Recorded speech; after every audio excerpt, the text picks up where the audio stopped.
Okay, there are two factors we have to talk about when we answer page 708, practice exercise 1. Understanding which is the weakest, the strongest acid here follows two things, the electronegativity difference and the number of oxygen atoms present in the molecule. So let's first look at electronegativity differences. You have chlorine, bromine, chlorine, iodine, okay? Chlorine has the highest electronegativity, which means if it has the highest electronegativity,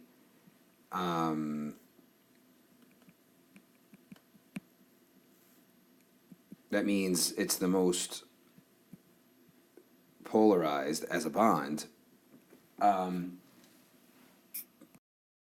So it'd have a greater tendency to donate that proton. If you could donate a proton, you're a very strong acid then.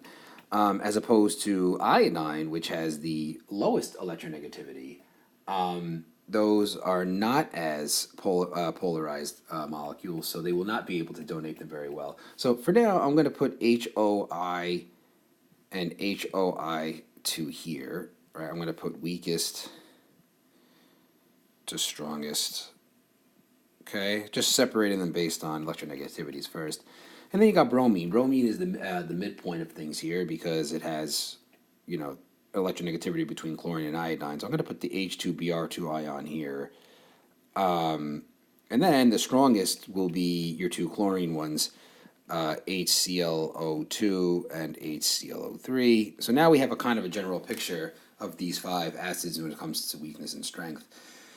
Okay, so the next thing is, so if we drew a picture here of HOI, just to give you the heads up, because this iodine is not as electronegative, there's more of a tug of the electrons this way, which means it's got a very good hold on the hydrogen, so it's not going to be easily that donatable. So that's why we call this a very weak acid instead. And I'm sorry, this should be HiO2.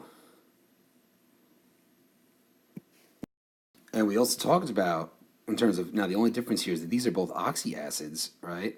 But we did learn in class the strength of, or if there's an increase in the number of oxygen atoms, that helps to stabilize the conjugate base that it forms after it donates the proton, increasing its ability to spread out its negative charge.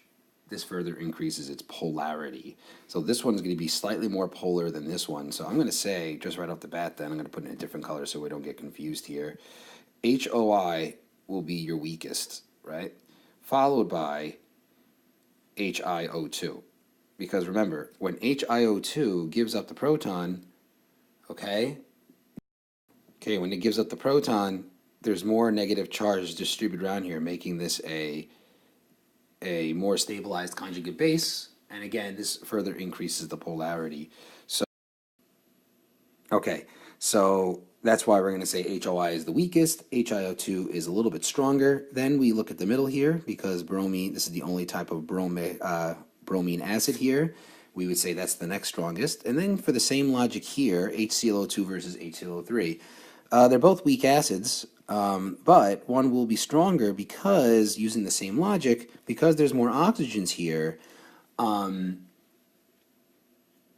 this is going to help to increase its polarity. Right, so if we have the Cl, right, and the O's here, right, where this is it right here. Okay, so here's HClO3 right here. I drew it. And here's all your lone pairs, which distributes a negative charge very well. But because this is more polarizable or more polarized, that H proton can be easily lost. So this makes that probably the strongest acid here, HClO3. Probably has the highest Ka out of all these five. And then obviously the second strongest would be HClO2 because there's less oxygens and in this case less distribution after the conjugate base is formed. So here is your order from weakest to strongest.